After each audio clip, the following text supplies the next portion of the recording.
Are the New York Jets officially for real? We talk about that. The Cincinnati Bengals bounce back win, Justin Fields, and more coming up next here on this edition of Locked On NFL. You are Locked On NFL, your daily NFL podcast. Part of the Locked On Podcast Network, your team every day.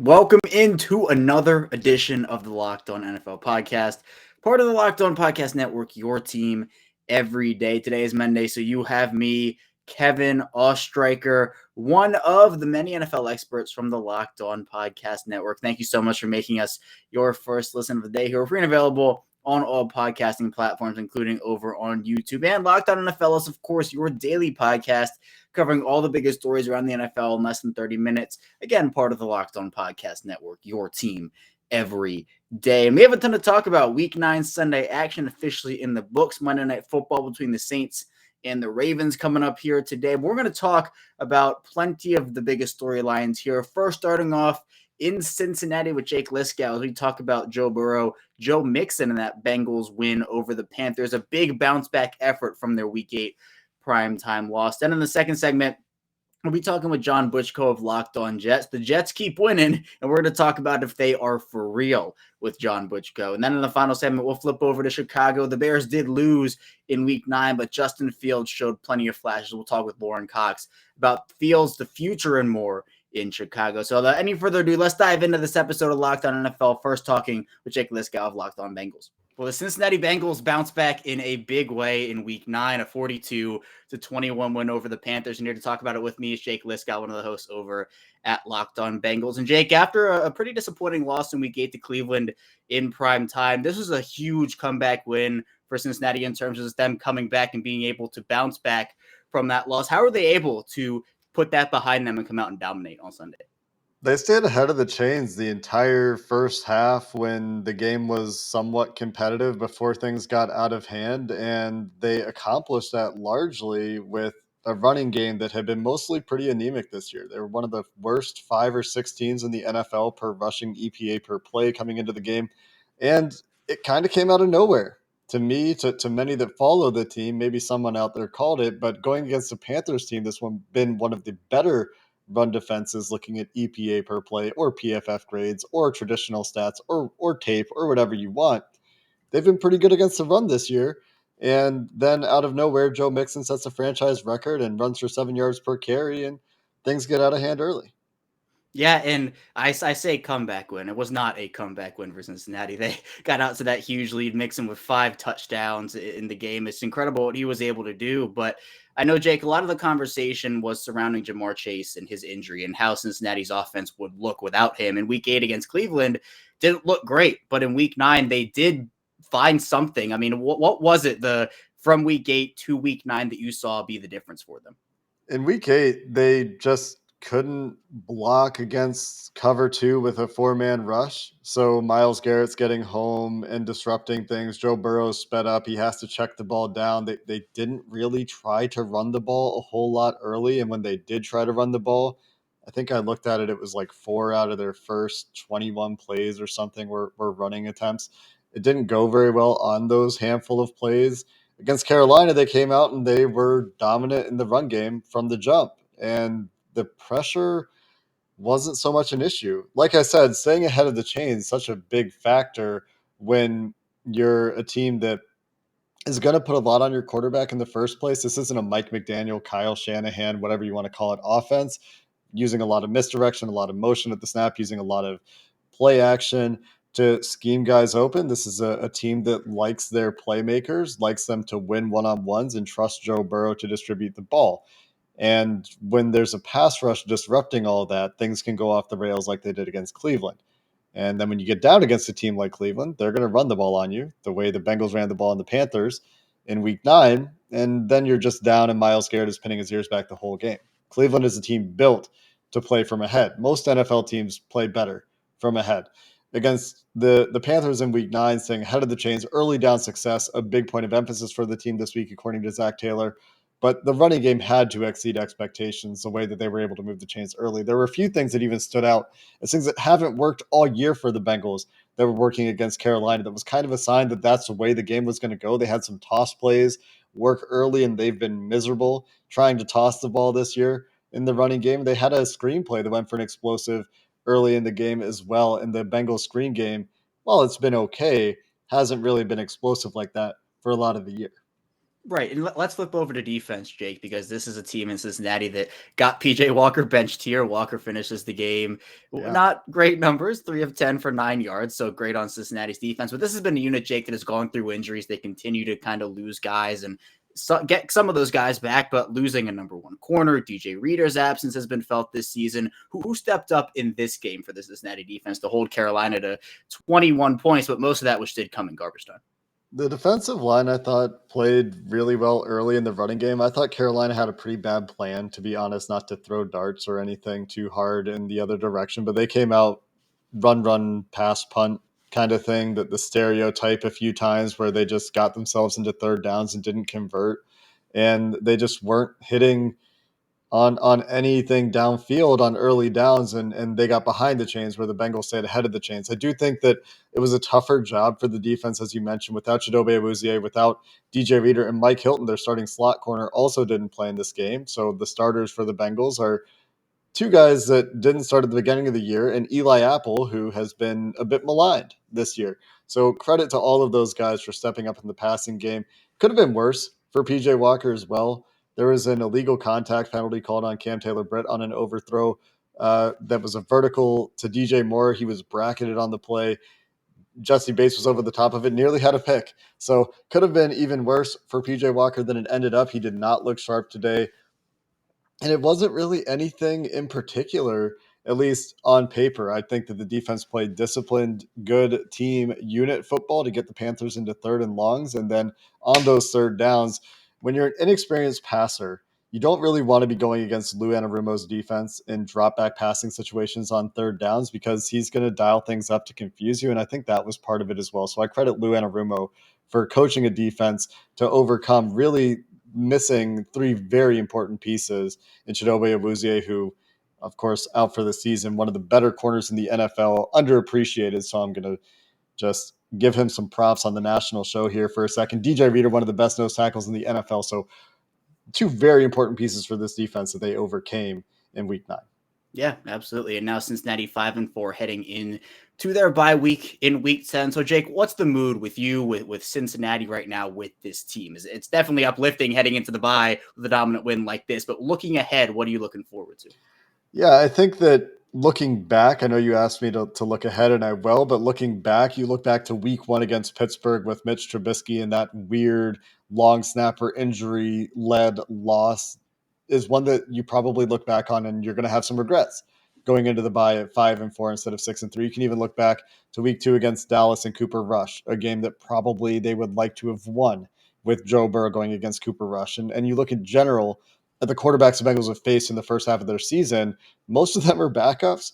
And I don't say most lightly, like a dramatic majority of them are backups. And then Lamar Jackson was in there as well. And I guess Andy Dalton isn't a backup anymore. Hard to say what's going on in New Orleans. But when you look at the first half, you think this was the opportunity for the Bengals to stack up some wins. And they weren't necessarily as consistent as I'm sure they wanted to be in that period of time. And now they come out of the bye. They have to get their first win in the division. That's where you're starting. That's the first thing to look ahead to. The Bengals taking on the Steelers coming out of the bye. But also, DJ Reader might be back. There's a lot of feeling around the team that he's on track to be back out of the bye. Jamar Chase didn't go on IR. There's a chance that he's back coming out of the bye, although it might take another week or two. At least that would be the hope, assuming that his recovery is going well with all the things going on with his hip, which is somewhat cryptic. So we'll see what happens there. But if they get those pieces back, then they are healthier for the stretch run. They're missing Chidobe Awuzie, which is very important because that is their number one corner. This is a very important piece for a defense that's really driven from its secondary in a lot of ways. But getting DJ Reader back, getting Mike Hilton back, getting some rest for some guys that are playing injured, like Sam Hubbard playing with a broken finger, Trey Hendrickson playing with an injured back, getting Jamar Chase back could be huge down the stretch when it is Patrick Mahomes, Josh Allen, Lamar Jackson again, and some of these better teams, Tom Brady, some of these better quarterbacks that the Bengals will be playing against to finish the season.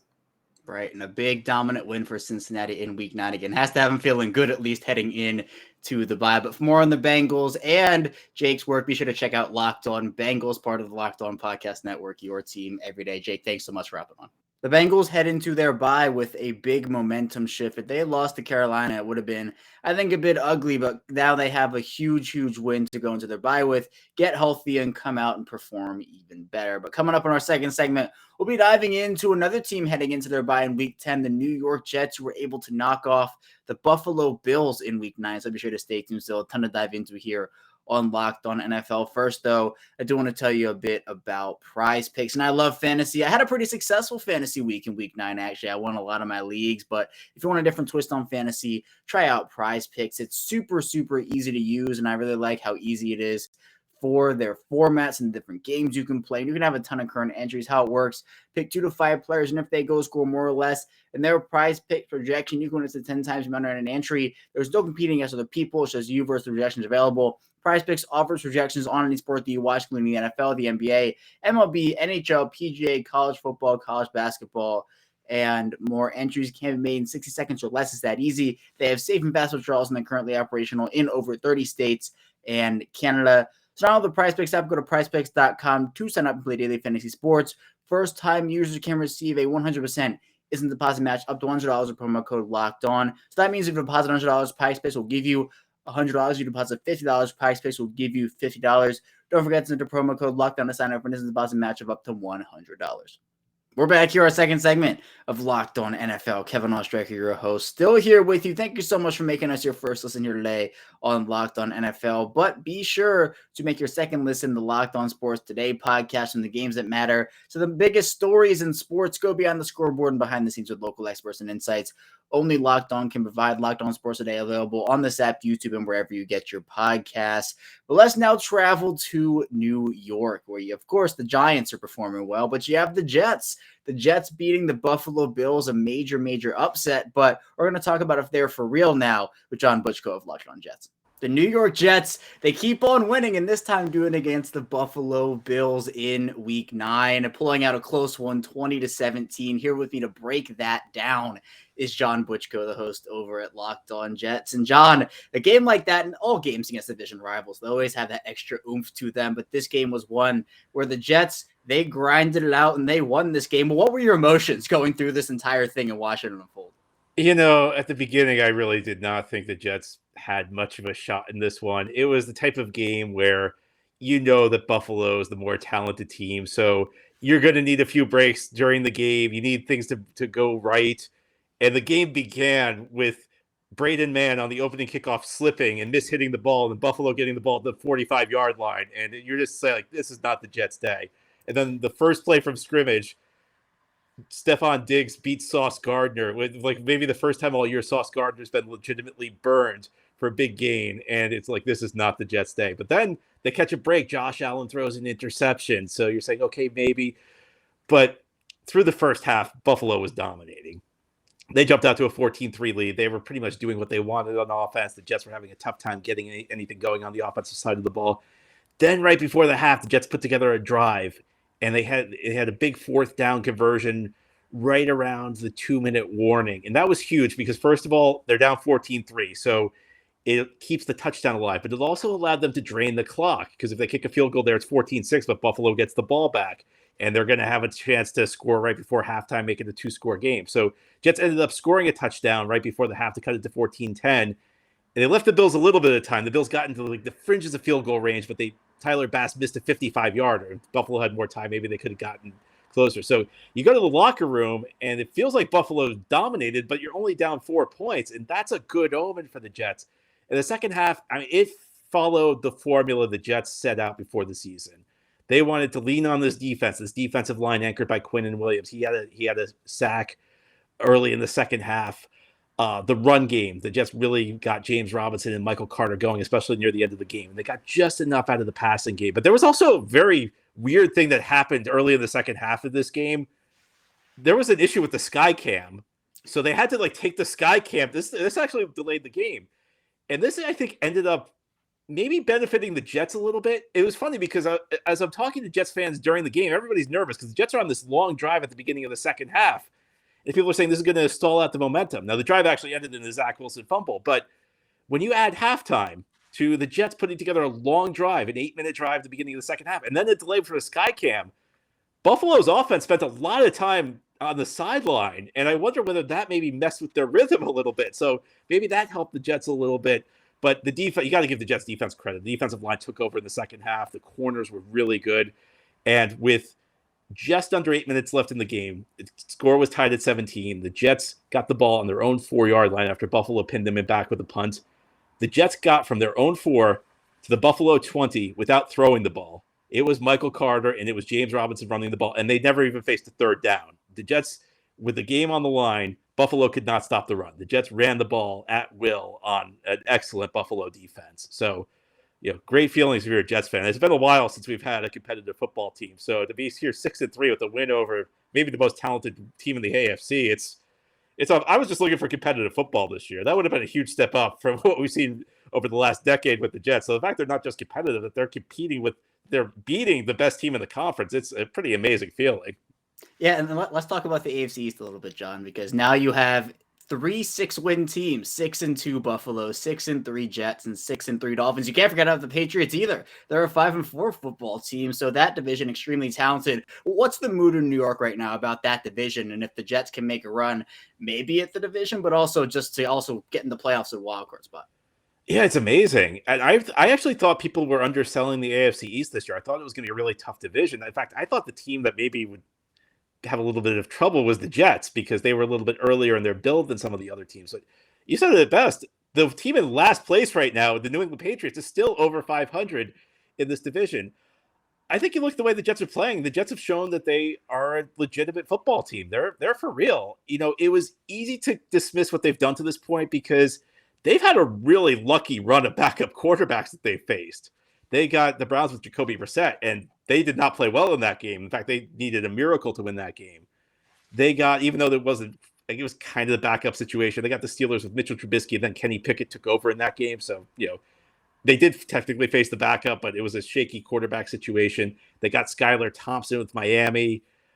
They've got, they got Brett Rippon with Denver. Even the game they won against the Packers, it was clear Aaron Rodgers was not himself. So it was easy to dismiss this. After this win, I think you got to say the Jets are for real. Buffalo is still the favorite. Listen, they're the team that's won the division the last 2 years. They're still maybe the most talented team in the league. But after the Jets beat them head to head, you got to give them a puncher's chance against anybody. And what's amazing is last week the Jets lost to New England. They ended their 4-game win streak. And I think that there was a lot of sense in the fan base that, all right, maybe this was a mirage, because at this game today, there were an awful lot of Bills fans. And I feel like maybe Jets fans were a little bit hesitant to maybe invest themselves emotionally in this team. I think if the Jets won last week, there would not have been anywhere near the number of Bills fans who were at MetLife Stadium this week. And I don't think it's going to be like that going forward. I think that this Jets fan base is now going to believe in this team.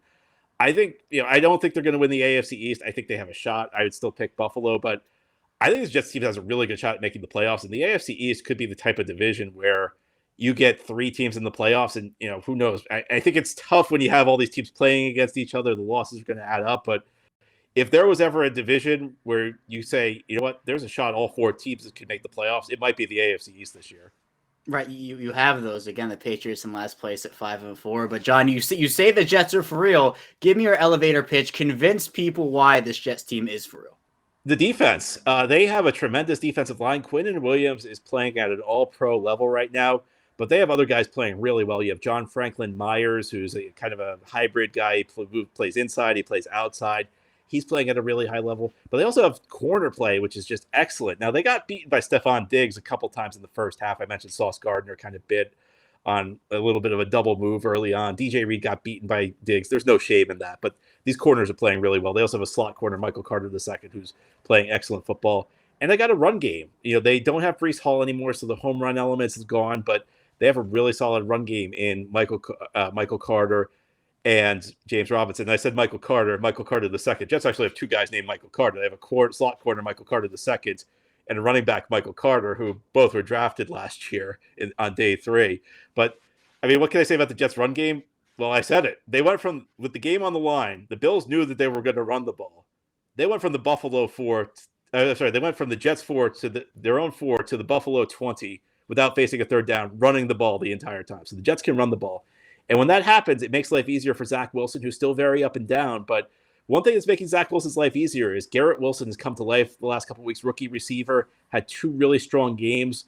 He's become a go-to guy in this offense. So if Zach Wilson's playing competent football, this is a team without a weakness. And, they're not the favorite in the AFC, but at this point, I think you can say they got a puncher's chance against anybody.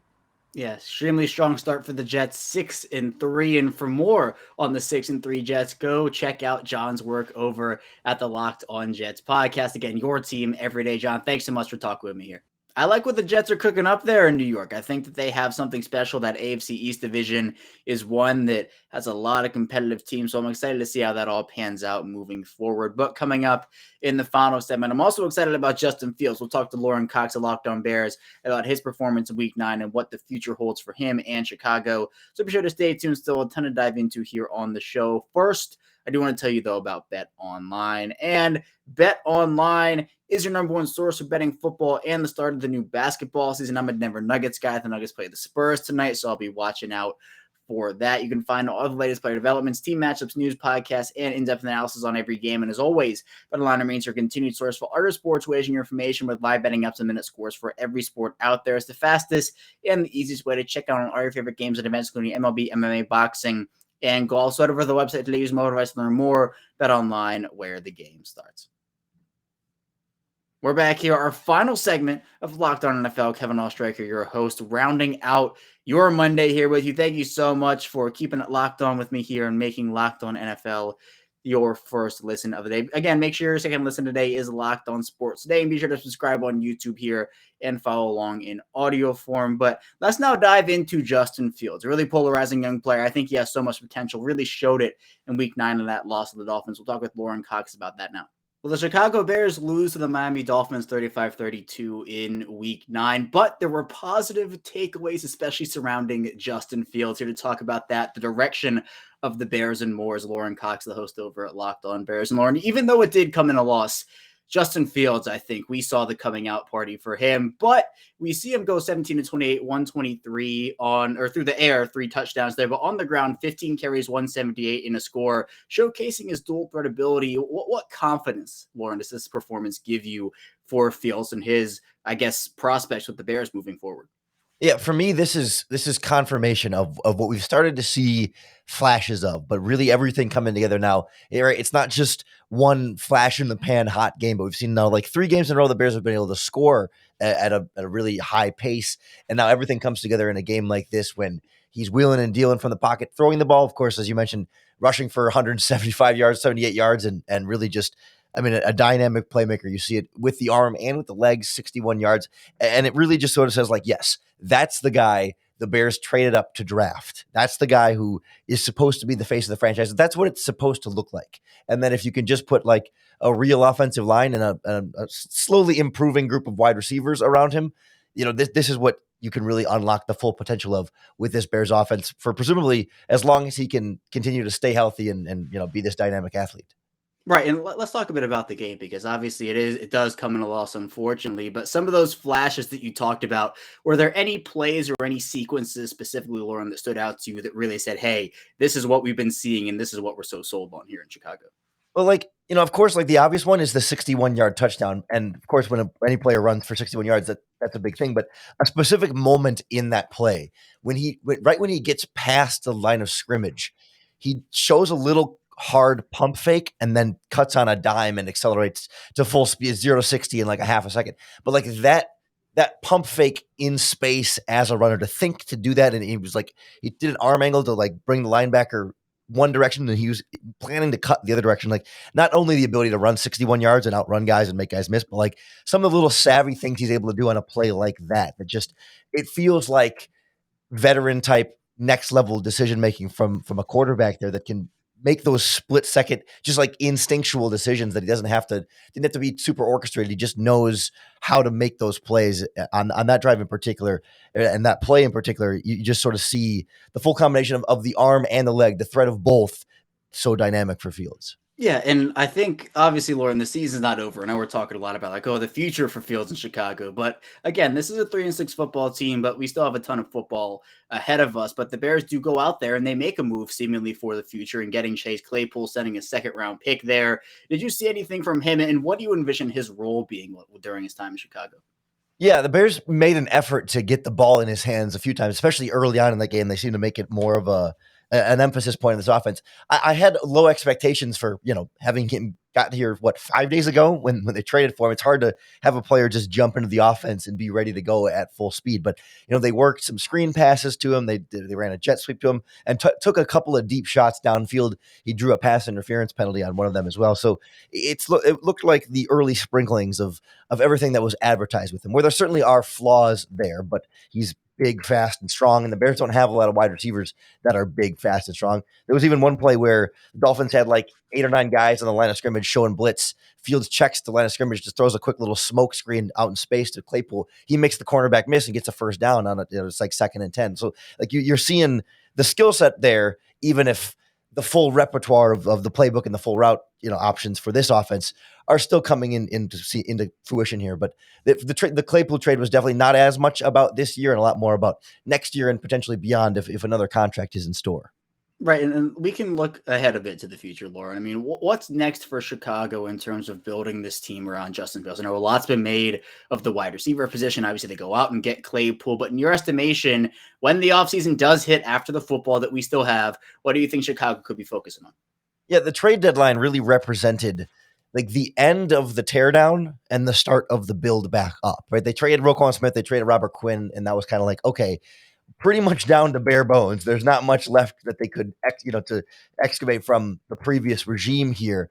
And so now the build-up process starts with Chase Claypool, and they go into the offseason having the most salary cap space of any team in the NFL, what will likely be a high first-round pick. They traded their second-round pick for Claypool, but still have the Ravens' second-round pick that they got for Roquan Smith. I don't necessarily think they're going to go out and spend a ton of money at wide receiver. This was their big wide receiver move, but adding more on that offensive line, and I think a lot of the focus again is going to be on this Bears defense. As much as we want to talk about building around Justin Fields and investing in the offense, he's scoring these 32, 30, and 29 points a game right now, the last 3 games, with this team, this ragtag group of whoever they brought in this season. They're already scoring points. So I wonder if the Bears head for this offseason and say, well, Fields was doing it with these guys. We don't have to put that much more around him if we can give him a really good defense, maybe help the offensive line a little bit here, another receiver here, maybe a draft pick there. But I think more of the emphasis is going to be on really retooling that defense so that when you score 32 points against the Dolphins, that's enough to win instead of falling short.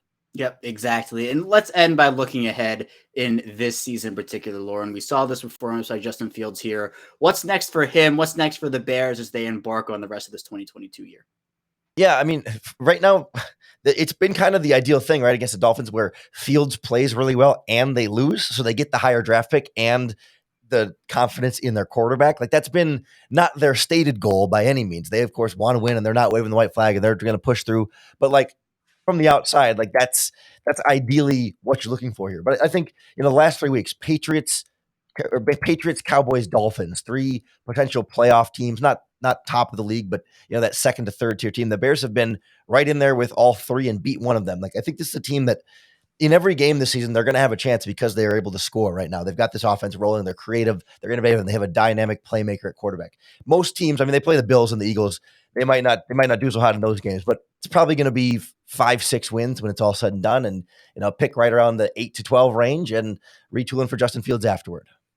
Even in a loss, they get that confidence in Justin Fields, which, hey, according to some people, is that win-win situation. According to Lorin, win-win as well. For more on the Bears and Lorin's work, be sure to check out the Locked On Bears podcast, part of the Locked On Podcast Network, your team every day. Lorin, thanks so much. Chicago is setting themselves up really nicely, it feels like, for the 2023 offseason. They do get Chase Claypool. They acquire some draft capital for guys like Roquan Smith and Robert Quinn. So we'll see. We'll see what they have over there in Chicago. But I think their rebuild is really starting to be a rebuild now, as Lorin said, and not necessarily the tear down part of it all. But that's all I have for you here today on Locked On NFL. Thank you so much for tuning in. When we get back here tomorrow, we'll be diving into more content with your Tuesday host, so be sure to stay tuned for that, and we will see you right back here tomorrow.